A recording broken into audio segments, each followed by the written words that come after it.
Tunawisma itu rumit dan sering disalahpahami.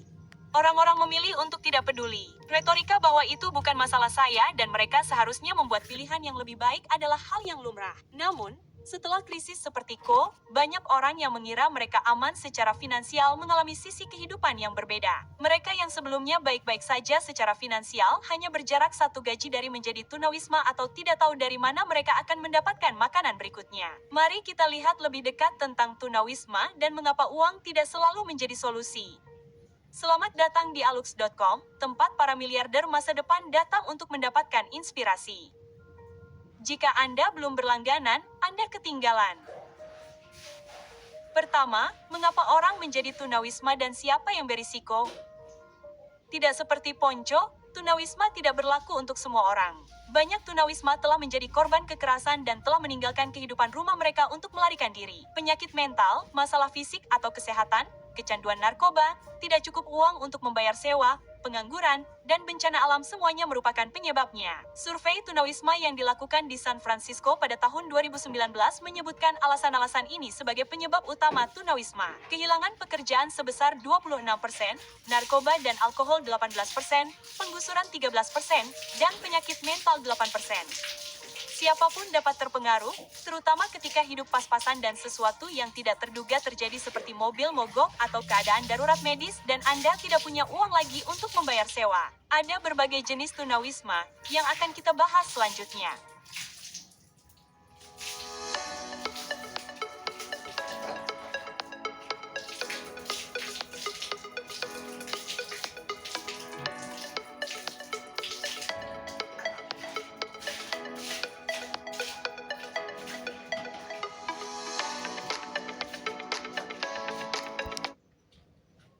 Selanjutnya. Nomor 2, apa saja kategori tunawisma yang berbeda? Setiap negara memiliki definisi tunawisma mereka sendiri. Misalnya, Biro Statistik Australia mengklasifikasikan tunawisma sebagai berikut.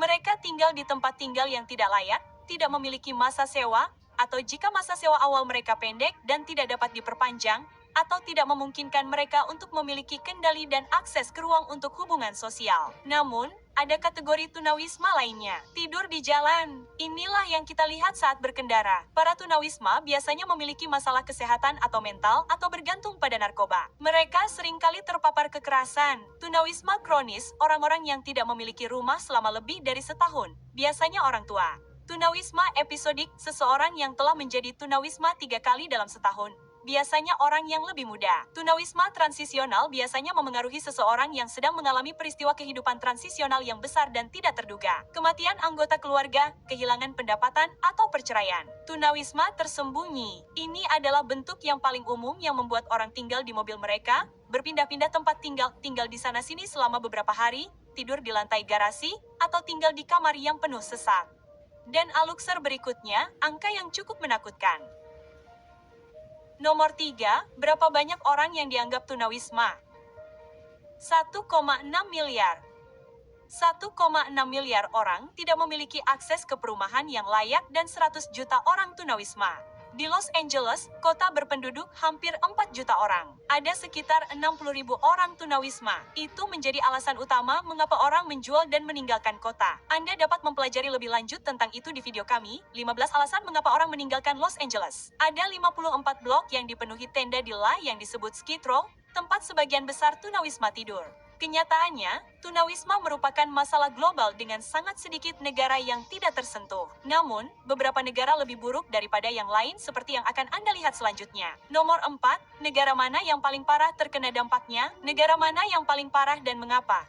Menurut homelessworldcup.org, Afrika terkena dampak paling parah. Nigeria, sebagai salah satu contoh, memiliki 24,4 juta orang tunawisma. Zimbabwe memiliki 1,2 juta orang dalam daftar tunggu perumahan nasional pemerintah. Dan Mali memiliki lebih dari 80% populasi yang tidak memiliki perumahan yang layak. Dan angka-angka ini berlanjut ke Asia dan Oseania, Eropa, Amerika Utara dan Tengah, Karibia, dan Amerika Selatan. Finlandia, di sisi lain, adalah satu-satunya negara di mana tunawisma mengalami penurunan tajam. Judul berita baru-baru ini berbunyi, Finlandia mengakhiri tunawisma dan menyediakan tempat tinggal bagi semua yang membutuhkan. Diterbitkan di presenza.com pada Juli tahun 2020.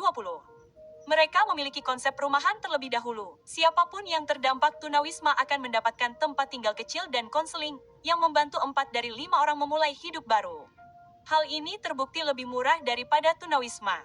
Jadi, para alukser, pertanyaan besarnya, mengapa uang tidak dapat menyelesaikan masalah tunawisma? Nomor 5, partai politik tidak selalu percaya bahwa tunawisma adalah prioritas utama. Jika ada uang yang perlu dialokasikan untuk tujuan tertentu di suatu negara, pemerintah seringkali hanya menyisakan sedikit, jika ada, untuk memerangi tunawisma, yang ironis karena, seperti yang baru saja kita lihat di Finlandia, pemerintah menghemat uang dengan menempatkan orang-orang di perumahan yang terjangkau dan merehabilitasi mereka kembali ke masyarakat. Manfaat kesejahteraan melebihi biaya untuk memasukkan kembali tunawisma ke posisi yang sehat dan dapat diterima. Tunawisma berakar pada pilihan kebijakan, dan ketika ada anggaran yang disisihkan untuk tunawisma, anggaran tersebut digunakan untuk menopang mereka yang tunawisma, bukan untuk mencegahnya terjadi sama sekali. Dan sampai para pembuat kebijakan mengubah pola pikir mereka, tidak ada anggaran di luar sana yang akan membuat tunawisma menghilang.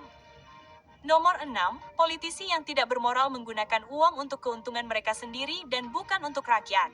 Sayangnya, mirip dengan video kami 15 alasan mengapa uang tidak menyelesaikan masalah kelaparan dunia, banyak pemerintah atau politisi yang begitu peduli untuk memperkaya diri sendiri. Uang tersebut tidak digunakan untuk tujuan yang dimaksudkan. Berikut contohnya, Afrika Selatan pernah memiliki seorang presiden bernama Jacob Zuma. Ia menjabat selama hampir 10 tahun dan terkenal karena menyalahgunakan dana. Afrika Selatan dikatakan memiliki sekitar 200.000 orang yang hidup di jalanan dan sebagian besar penduduknya tinggal di kota-kota kecil atau permukiman kumuh. Mereka tidak memiliki akses ke air bersih, listrik, dan kemiskinan merajalela. Mantan presiden tersebut menggunakan 28 juta dolar untuk merenovasi rumahnya yang dikenal sebagai Nanla. Itu adalah 28 juta dolar uang pembayar pajak untuk rumahnya sendiri. Dan sementara ada orang-orang seperti Jacob Zuma yang masih berkuasa, semua uang yang tersedia akan digunakan untuk perumahan, kecuali tidak mendanai ribuan rumah bagi yang membutuhkan, tetapi merenovasi satu rumah bagi yang tamak.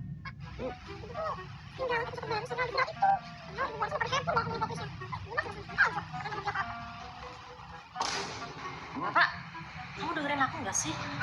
Iya, Bapak dengerin Ibu. Tapi ini Bapak lagi cari solusi biar kamu nggak ketinggalan tontonan lagi. Nih, Bapak udah langganan IndiHome 150 Mbps yang udah termasuk IndiHome TV, Catch Play Plus, dan Prime Video. Mahal nggak? Mulai 325.000 per bulan aja kok, udah termasuk semuanya. Hah? Wah, makasih Bapak.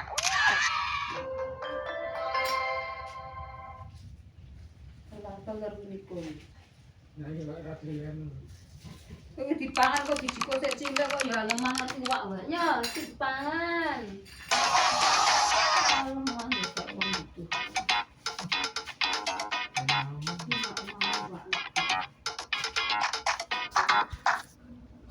Rumah bagi yang membutuhkan, tetapi merenovasi satu rumah bagi yang tamak.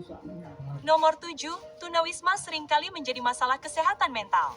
Alukser, sampai suatu negara terlibat aktif dalam membantu mereka yang memiliki masalah mental, tunawisma akan terus berlanjut. Banyak pemimpin tidak memberikan waktu atau uang untuk menangani kesehatan mental karena mereka tidak memahaminya atau lebih suka menggunakan dana tersebut untuk hal lain. Hal ini menyebabkan efek berantai. Seseorang berjuang dengan masalah kesehatan mental yang tidak ditangani. Pekerjaan mereka tidak memungkinkan mereka untuk mengambil cuti yang mereka anggap tidak perlu dan orang tersebut tidak mempertahankan pekerjaannya. Mereka dipecat, keluarga mereka tidak mengakui mereka dan mereka berakhir di jalanan. Hal ini dapat dihindari sejak awal dan sampai para pemimpin menerima dan memberikan kelonggaran tersebut. Memberikan seseorang rumah ketika alasan mereka kehilangan rumah adalah mental bukanlah solusinya. Statistik yang tragis adalah tingginya jumlah veteran yang menjadi tunawisma. Mereka juga berjuang dengan disabilitas mental atau fisik. Orang-orang ini berjuang untuk negara mereka dan sekarang berjuang untuk mendapatkan tempat untuk beristirahat. Pada malam tertentu, ada sekitar 37.000 veteran yang mengalami tunawisma. Nomor 8, pecandu narkoba merupakan penyumbang terbesar jumlah tunawisma. Keduanya seringkali berjalan beriringan. Penyalahgunaan zat terlarang seringkali menyebabkan tunawisma atau seseorang yang menjadi tunawisma akan seringkali menggunakan zat terlarang. Koalisi Nasional untuk Tunawisma mengonfirmasi bahwa 38% tunawisma kecanduan alkohol dan 26% kecanduan narkotika berbahaya lainnya. Jadi, Anda punya uang untuk mengatasi masalah tunawisma dalam situasi ini. Kemana uang itu pergi? Bagaimana Anda menyalurkan uang ke sesuatu yang spesifik untuk menghentikan siklus ini agar tidak terulang? Bagaimana menurut Anda? AluxorAddictionCenter.com mengonfirmasi bahwa banyak tunawisma menderita diagnosis ganda. Ini adalah kombinasi dari penyalahgunaan zat terlarang dan kondisi mental yang seringkali berupa gangguan bipolar, skizofrenia, gangguan stres pasca trauma yang dialami para veteran, depresi berat, dan kecemasan berat. Kondisi-kondisi ini menyebabkan orang mengobati diri sendiri untuk mengatasi kondisi mereka. Jumlah uang yang dibutuhkan untuk memperbaiki setiap orang dari dalam keluar dianggap tidak layak. Dan siklus destruktif ini terus berlanjut. Sekali lagi, sampai ada perubahan pikiran atau hati, uang tidak akan memperbaiki masalah-masalah ini. Dan berbicara tentang perubahan hati, itu adalah sesuatu yang dapat diperbaiki dengan uang. Mari kita jelaskan apa yang kita maksud dengan itu. Nomor 9. Kurangnya empati terhadap orang lain menghambat keinginan untuk membantu mereka. Aluxer, para tunawisma memiliki reputasi buruk karena berbagai alasan. Dan mereka yang punya uang atau mereka yang berpura-pura punya uang menunjukkan kurangnya empati yang parah. Tanpa mengetahui alasan mengapa seseorang menjadi tunawisma, mereka dicap tidak disiplin, pencuri, pecandu narkoba, pemabuk, atau sekadar pemalas. Stereotip-stereotip ini tidak banyak membantu mereka yang membutuhkan bantuan. Elitisme, ketidaktahuan, atau ketakutan semuanya mendorong narasi ini. Tidak ada jumlah uang yang dapat mengubahnya. Kita hanya dapat berharap bahwa mendidik orang akan membuat perbedaan, tetapi sama sekali tidak ada jaminan. Nomor 10. Banyak kota yang mengkriminalisasi para tunawisma. Mempertimbangkan apa yang baru saja kita katakan tentang bagaimana orang memandang para tunawisma, banyak kota juga tidak banyak membantu tujuan mereka. Kota-kota berusaha menyembunyikan tunawisma, merasa malu dengan mereka, dan tidak memudahkan orang-orang untuk membersihkan diri guna membantu mereka mendapatkan pekerjaan dan menjalani kehidupan yang lebih manusiawi. Tunawisma menjadi korban dan ketika terjadi kesalahan, mereka akan disalahkan. Dan tentu saja, ada sebagian kecil yang memilih untuk hidup di jalanan. Namun bagi mayoritas, itu adalah hal yang sangat jauh dari kebenaran. Menjadi tunawisma telah menjadi kejahatan. Apa yang terjadi ketika orang-orang melihat tunawisma di daerah mereka? Mereka memanggil polisi untuk mengusir mereka. Mengubah situasi tanpa harapan ini menjadi kejahatan adalah tindakan yang kejam dan tidak berperasaan, dan uang bukanlah jawabannya. Kota-kota, pemerintah, dan politisi perlu melihat tunawisma sebagai manusia yang setara dan menggunakan dana mereka dengan cara yang tepat. Mereka akan mengeluarkan biaya lebih sedikit untuk membantu tunawisma kembali ke masyarakat daripada membuang-buang uang untuk penegakan hukum agar orang-orang yang tidak memiliki rumah dapat melanjutkan hidup. Nomor 11, memiliki dan memelihara rumah tidaklah mudah. Dalam video kami yang berjudul 15 hal yang tidak boleh Anda beli dengan uang, kami menjelaskan banyak orang yang melakukan kesalahan dengan membeli rumah yang terlalu mahal. Kami menjelaskan konsep rumah miskin. Ketika seseorang menghabiskan sebagian besar uangnya untuk rumah, tetapi tidak mampu membayar kewajiban finansial lainnya. Itulah kejatuhan banyak orang dan alasan lain mengapa orang lain tidak berempati. Banyak orang tidak mau bertanggung jawab atas keputusan buruk orang lain. Dan jika orang tidak mampu bekerja secara efisien dengan uang dan menangani tanggung jawab memiliki rumah, maka memberikan rumah atau uang gratis bukanlah solusinya. Nomor 12, kurangnya pekerjaan. Ini benar-benar situasi yang rumit. Kurangnya pekerjaan dan ketidakmampuan untuk membayar kebutuhan pokok seperti atap di atas kepala mendorong terjadinya tunawisma. Namun, ketika menjadi tunawisma, sulit untuk menulis resume dengan alamat jalan dan nomor telepon yang sah. Seorang tunawisma tidak akan memiliki tempat yang aman untuk mandi dan membersihkan diri untuk wawancara. Jika mereka cukup beruntung untuk mendapatkan pekerjaan, biasanya pekerjaan itu berpenghasilan sangat rendah sehingga perumahan masih belum menjadi pilihan. Pekerjaan itu biasanya tidak aman dan tidak diatur, dan tidak ada hak atau tunjangan karyawan. Hal ini menyebabkan banyak tunawisma menggunakan cara-cara berbahaya untuk menghasilkan uang, menjual narkoba, menjadi pekerja seks, mencuri, atau mengemis. Uang tidak selalu dapat menciptakan lapangan kerja. Para pengusaha juga menyebutkan kurangnya pendidikan dan keterampilan mereka untuk memenuhi kebutuhan para tunawisma di organisasi mereka. Uang tentu saja dapat membantu, tetapi tidak menyelesaikan masalah dari akarnya. Nomor 13. Kekerasan, terutama kekerasan berbasis gender, mendorong orang ke jalanan.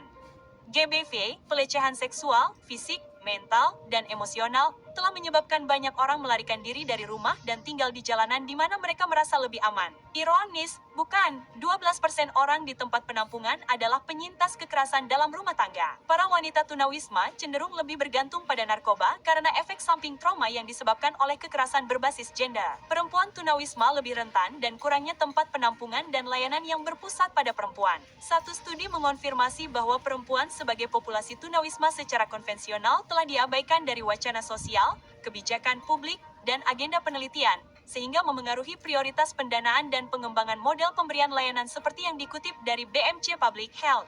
Dan sampai saat perempuan dianggap serius dan dilibatkan dalam proses pengambilan keputusan.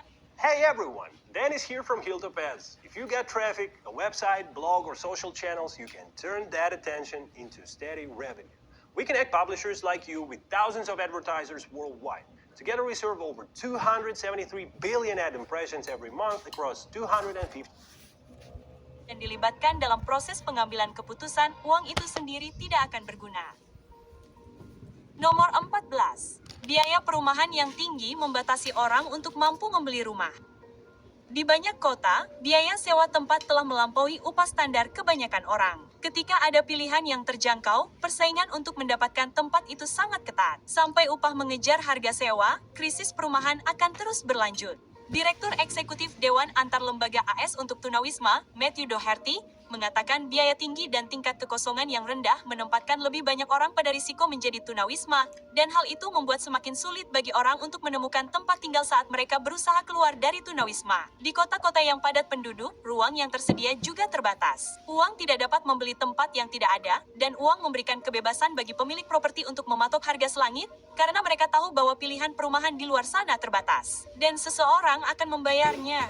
Nomor 15. Jadi, apa yang dapat dilakukan untuk mengatasi masalah tunawisma? Hai, Luxer, kami tidak berdaya untuk membantu. Berikut 6 hal yang dapat Anda lakukan untuk membantu mereka yang membutuhkan. Pertama, ubah retorika Anda. Daripada mengatakan orang tunawisma, katakan orang yang mengalami tunawisma. Ini menempatkan orang tersebut lebih penting daripada tunawisma. Anda harus menyapa orang yang mengalami tunawisma. Antarkan paket perawatan berupa kebutuhan pokok, pasta gigi, produk kebersihan menstruasi, sabun, barang-barang yang dibutuhkan orang untuk bertahan hidup dengan bermartabat. Jadilah sukarelawan di dapur umum. Berikan donasi ke badan amal terkemuka jika Anda mampu. Dan jadilah advokat bagi para tunawisma. Mereka membutuhkannya sama seperti Anda, teman, dan keluarga Anda membutuhkannya. Dibutuhkan komunitas untuk membantu seseorang bangkit, dan bersama-sama itu mungkin. Saran apa yang dapat Anda berikan kepada sesama Aluaxer untuk membantu para tunawisma di daerah mereka? Kami ingin mendengar pendapat dan kiat Anda. Karena Anda telah mengikuti kami hingga akhir, kami punya bonus untuk Anda. Alux, kami telah menyebutkan tentang menyumbangkan uang untuk membantu para tunawisma, tetapi lakukan riset terlebih dahulu sebelum menyumbangkan uang hasil kerja keras Anda. Sayangnya, banyak dari perusahaan nirlaba ini memiliki CEO yang menggaji diri mereka sendiri dengan gaji yang sangat tinggi. Beberapa di antaranya lebih dari 2 juta dolar. Kami senang Anda ingin memberi, tetapi pastikan Anda memberikannya kepada orang yang tepat agar uang tersebut langsung diberikan kepada mereka yang membutuhkan. Sampai jumpa lagi, Aluxer. Kami menghargai acungan jempol Anda dan selalu ingat untuk berlangganan untuk mendapatkan lebih banyak